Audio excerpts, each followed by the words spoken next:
φωτιστικό θέλει να φωτίσει ακόμα η μέρα. Και όπως κάθε μέρα, την ίδια ώρα, να βγω κι εγώ η έρμη και μόνη κιντή, η ερημίτισσα κιντή, η κακότυχη μάνα το κελί μου για λίγη ώρα. Ίσα που να ξαναπώ στον εαυτό μου, τον πόνο που κουβαλάω στην ψυχή μου εδώ και 19 χρόνια και να παρακαλέσω την Παναγιά μας, αν η μικρή μου Ανιέ ζει ακόμα, να μου κάνει το θαύμα της, να μου τη φέρει εδώ, στην εκκλησιά της, στην Παναγιά των Παρισίων. Συγχώραμε, Παναγιά μου, γιατί κάθε μέρα την ίδια ιστορία μου σου λέω, μέχρι να με λυπηθείς και να μου ξαναφέρεις πίσω την Ανιές μου. Γεννήθηκα στη Ρέες. Ο πατέρας μου ήταν φημισμένος τροβαγούδος και ζούσαμε καλά. Μα αφού του πέθανε, μας πήρε η κάτω βόλτα.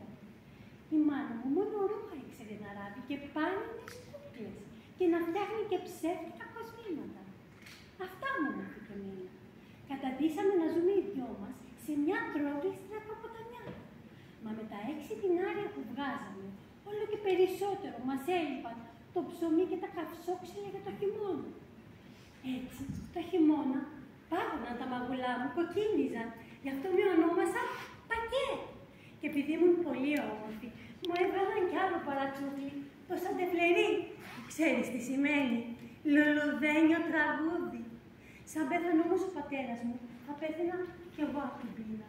Γι' αυτό συγχώραμε, Παναγιά μου. Αναγκάστηκα να πουλάω το περιζήνι το κορμί μου στους άντρες για 6 δινάρια. Στη στέψη του βασιλιά μας Λουδοβίκου 11. Θυμάμαι το 11, γιατί με τον όμορφο αξιωματικό που πέρασα μαζί του το πρωί μου χάρισε 11 χρυσά σόλ. Εγώ του τα επέστρεψα, γιατί τον ερωτεύτηκα. Και εκείνος μ' αγάπησε τρελά και με κράτησε κοντά του 2 χρόνια.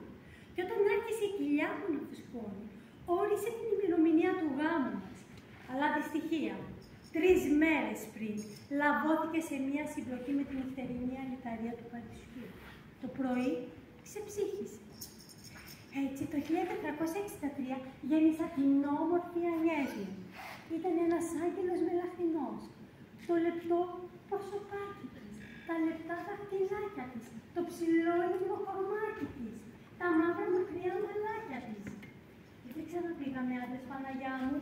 Αυτή τη φορά με έσωσε η Ανιές μου. Εγώ μυστική, αλλά την τάισα καλά. Ήταν τότε 6 μηνών η μελαχρινή μου βασίλισσα.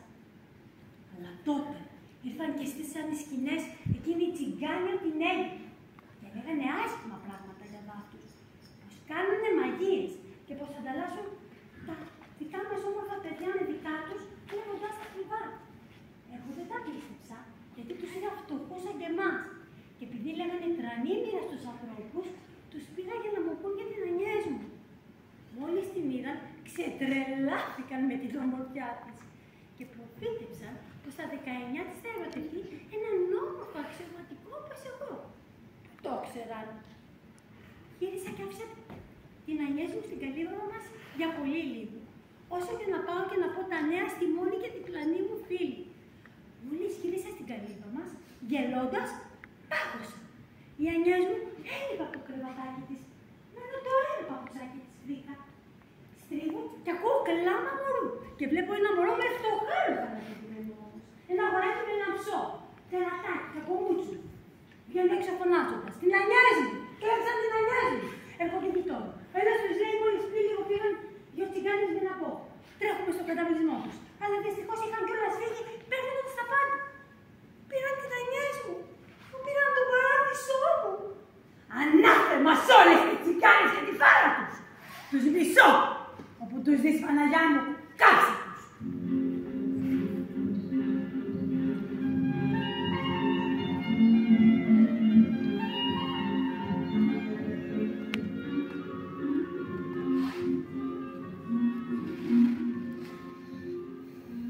Όμως το λυπήθηκα αυτό το πανάθλιο τερατάκι που μου άφησαν. Και το έφερα εδώ, στην εκκλησιά σου, Παναγιά μου.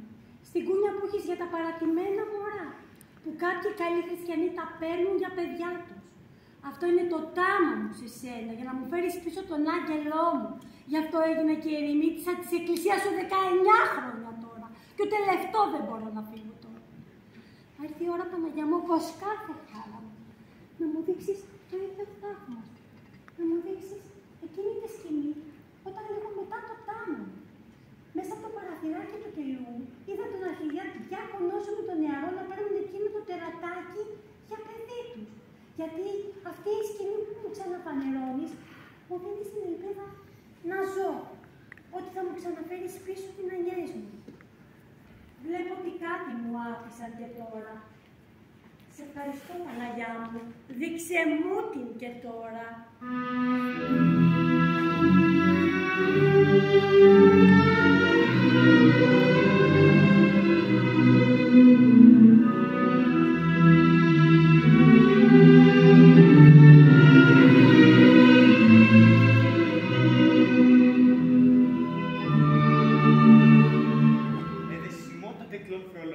Αρχιδιάκονε της Νότρ Ντάμ. Λέγε νεαρέ μου και πρώτα πες μου πώς ονομάζεσαι. Πιέρ Γκρεγουάρ. Πανάγιος άνθρωπος είστε, καθώς υιοθετήσετε ασκαρδαπικτή αυτό το δύσμορφο πλασματάκι. Το είδα, πρόσωπο τερατώδες, κύφος ημοπλάτης με τα προβλήματα στον ένα πόδα. Πρέπει μάλλον μόνο για τους άσχημους να νοιαζόμαστε. Οι όμορφοι μας κολλάζουν, ειδικά οι ωραίες γυναίκες. Εμένα ούτε καν να τη σκεφτώ δεν μου επιτρέπεται. Και το επιτυχάνετε. Βεβαίως, γιατί εσύ δεν είσαι συμμετός. Απολύτως, αλλά πώς το περατώνετε. Αν και πλούσιος, με νηστεία, με προσευχή, με πολλή μελέτη. Κι εγώ το ίδιο. Εννοώ για τη μελέτη. Το κατάλαβα από τη γλώσσα που χρησιμοποιείς. Τι επαγγέλες? Είμαι ποιητής, φιλόσοφος και συγγραφέας. Αλλά φτωχός πολύ. Η θεατρική εικόνα με τίτλο «Η σωστή κρίση της Δέσποινας Παρθένου Μαρίας» που θα χθες να παίζεται στο δικαστικό μέγαρο είναι δική μου. Αλλά επειδή ο Καρδινάλιος και πάλι δεν μου πλήρωσε, θα του πείτε να φτάνει. Θα του το πω. Και πώς ονομάσατε αυτό το άμυρο ιστοραπλάσμα? Επειδή μοιάζει κάπως με άνθρωπο, από το λατινικό quasimodo, που σημαίνει κατά κάποιο τρόπο, μου ήρθε και το βάφτισα quasimodo. Και ό,τι χρειαστείς μένω στην οντά. Πάμε τώρα.